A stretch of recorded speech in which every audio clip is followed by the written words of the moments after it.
Hello, my beautiful souls. How are you guys? I hope you guys are doing amazing. I've had this pending question going circles in my mind that I'm finally kind of at the brink of answering. And my big question is, when do we have any guarantees in our life? And how many times do we stop doing things because we don't have a guarantee that you're going to make it? You don't have a guarantee that your relationship is going to succeed.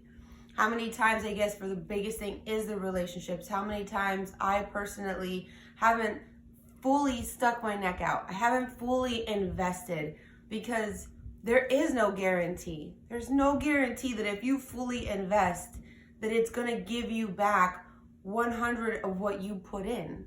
And there's part of that so much that you have to just give it.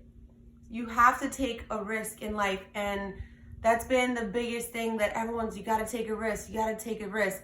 The wall, I know I posted in my videos sometimes, says be brave and take the path unknown to your greatness. And I read that 24/7 every single day, and it's been there for at least over 2 years now. And the fact that I have stepped into hypnosis, I've stepped into so many unknowns, and I've done so many things, but then I'm at that breaking point where I'm like, okay, now I'm at that point where I really have to invest.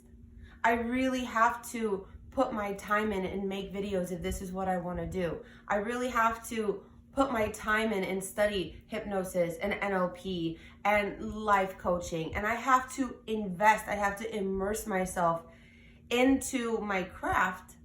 And there is no guarantee whatsoever that I'm going to come out on top or where I want to be. And I was sitting in the car today on the way to the gym and thinking, like, when is there an actual guarantee that there's anything in your life that's going to go exactly how you expect it to go, exactly how you want it to go, for you to say, okay, now I'm going to invest 100% and then I'm going to go and do it. And I guess part of my realization, part of my epiphany, part of my awakening, whatever you want to call it, is part of the fact that you're never going to have your guarantee. You're never going to have your epiphany moment that says, okay, this is it. Go for it, take that chance, and you're going to get paid full for it. And maybe you agree, maybe you disagree. I know that for me, this was my awakening. And I felt that maybe I wanted to share this, that maybe other people feel this way too. And maybe it's stopping you from either trying that relationship or going for that job opportunity or taking a risk on anything. And I stopped dancing for so long, and I had, some bad experiences that left some things unsettled inside of me. And today I use my NLP, and there's so many concepts in NLP. And if you don't know what NLP is, it's neurological linguistic programming.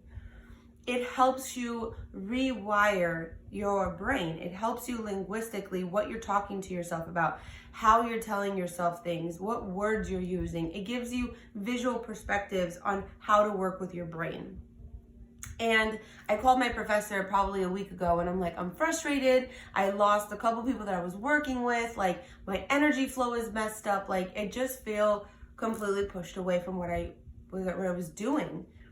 And she was like, well, are you actually using your information? Are you using what you studied for?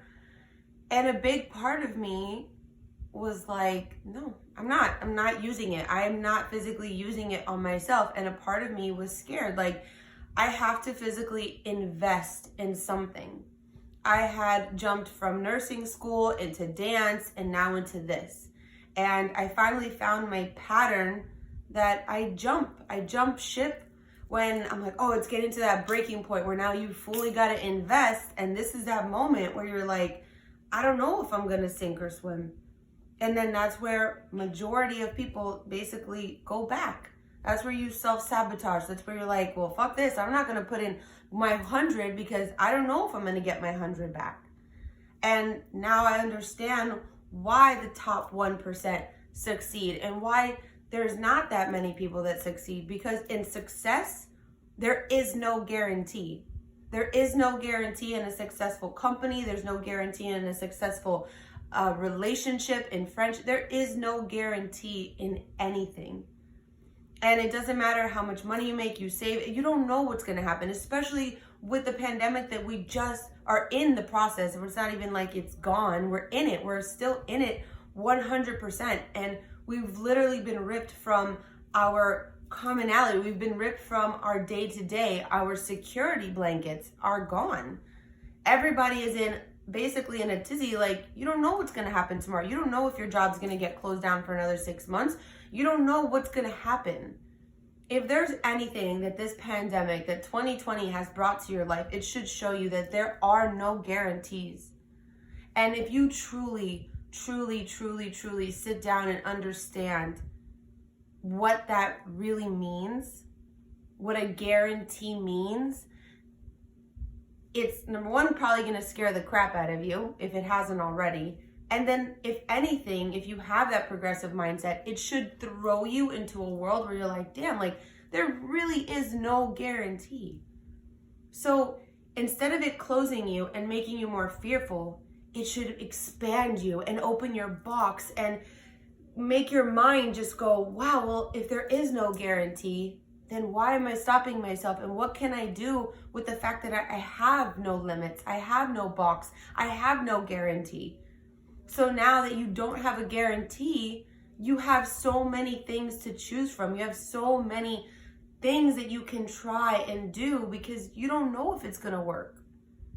And time is time. If you never try, if you never invest that time, you're never going to know. And you're going to be like me, that I was for so long jumping ship from so many aspects because I'm like, damn, what if I invest all this time and then I get to the end and I don't like it? Well, you know what? At this point, I've reached my point where I'm like, if I don't like it, I don't like it. But I want to get to that point where I invested my 3,000% and now I know that I don't like it. I can honestly say, you know what? I got there, I did it, and I don't like it. So you know what? I'm going to jump ship and now I'm going to go somewhere else. But I know what that feeling is of completion, of saying, I got to that end point. I built my company, or I built my clients, and now I have my clients, and I'm working with hypnosis, I'm working with NLP, I'm working with people. And if it doesn't bring me what I thought it was going to bring me, that's okay. Because it doesn't mean that I have to be stuck there. It doesn't mean that because I invested my 3,000%, doesn't mean I have to be there for life. It means that I got to a point where I understood it's maybe not an aspect that I liked. And maybe now I can take that knowledge and invest it in another part, into another thing. And I was watching Ellen DeGeneres the other day on, oh my God, I forgot his name, but he's on Netflix and he does the talk shows. You probably already know who it is, but I'm drawing a blank. Point being is that, you know, she was talking about coming out as a gay woman and everybody was telling her that it was going to ruin her career and all of these things. And if she would have held on to that, she wouldn't be the person that she is today. She got an award from Obama. She started her talk show at 45 years old. Like, the things where my mind has become so open now that I'm watching people who have done things where I'm like, I'm 30 and she started a show at 45. Yes, she had done a lot of other things, but she first started her big talk show at 45. And so it's like, man, like, in 15 years, you do a lot of stuff. And in a year, in 12 months, if you take those 12 months and you work it and you push it and you do so much, you can do a lot. I did 4 certifications in 3 months, and now I'm going on to my 5th. And I told myself I wanted to finish all my certifications before the beginning of the year, and I am about to complete it.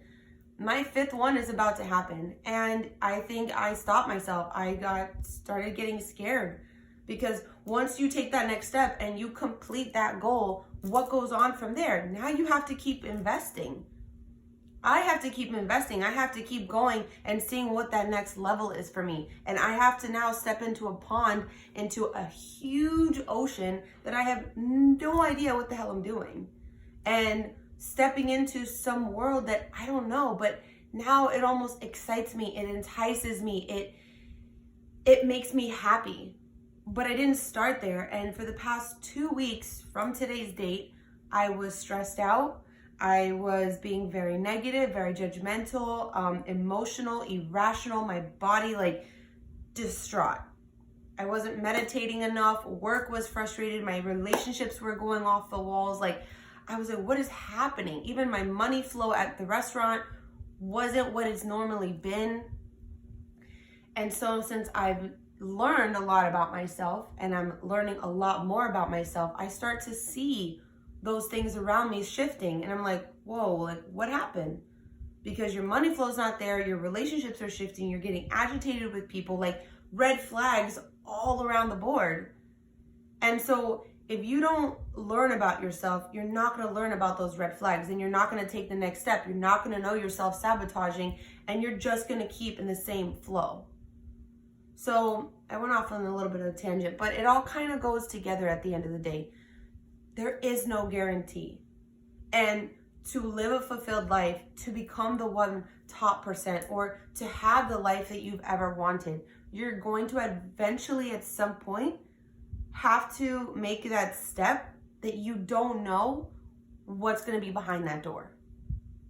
And everything is a choice. You don't have to choose to open the door, but that's also a choice. And if you're choosing not to open the door to see what's behind it, then you don't have a right to complain or bitch about where you're at. And that's the biggest thing, is like people complain every day about where they're at because they think they don't have a choice, because it's scary on the other side of the door. I get that.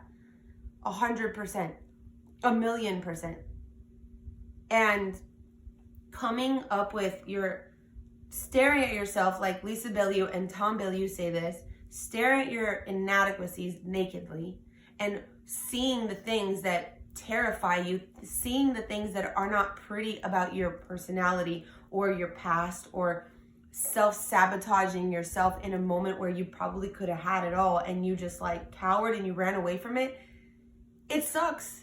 It sucks to look at it. It sucks to see that you did that to yourself. But the best part about staring at it, and Lisa Bilyeu said it the other day when I watched her podcast with Rachel Hollis, which is amazing. Definitely recommend to go watch that. It's on the Rachel Hollis podcast.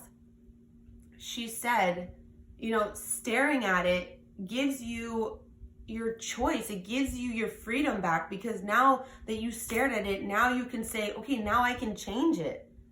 But if you never turn around to say, I did that, and take responsibility for it, then you're never going to be able to shift it. You can't change it if you take responsibility for it, because it's not yours to change then.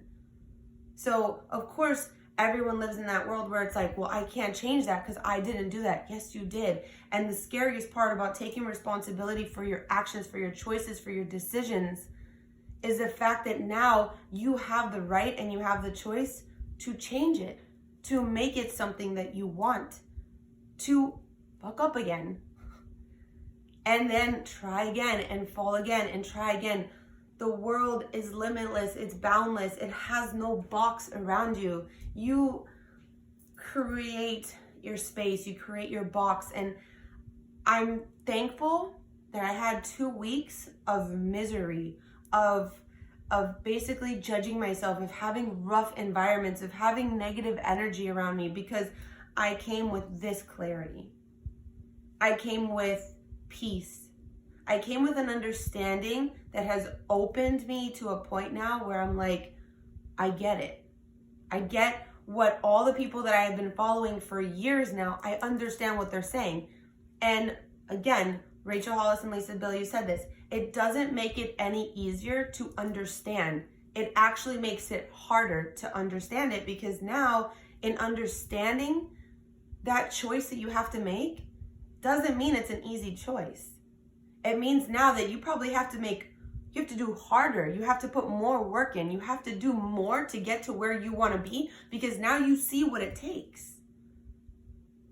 So understanding the choices that you need to make don't make your life easier. They make it harder, a lot harder, and it makes it scarier, because now you have to jump even into more unknowns. You have to jump into a world that you have no idea what to do. It means you have to research, you have to put yourself out there. You have to do that 1000%, and you have no idea if you're gonna get it back. So I hope my epiphany helped you. I hope my clarity has inspired you. I hope that you have a seed now that has been planted, that maybe you're gonna go and search more about whatever it is. Or maybe it's time for you to pick up a book, or whatever this video has done for you. Then that's obviously only on a personal basis, and only you will know. If you watch through the whole thing, if you watch through half, I don't know.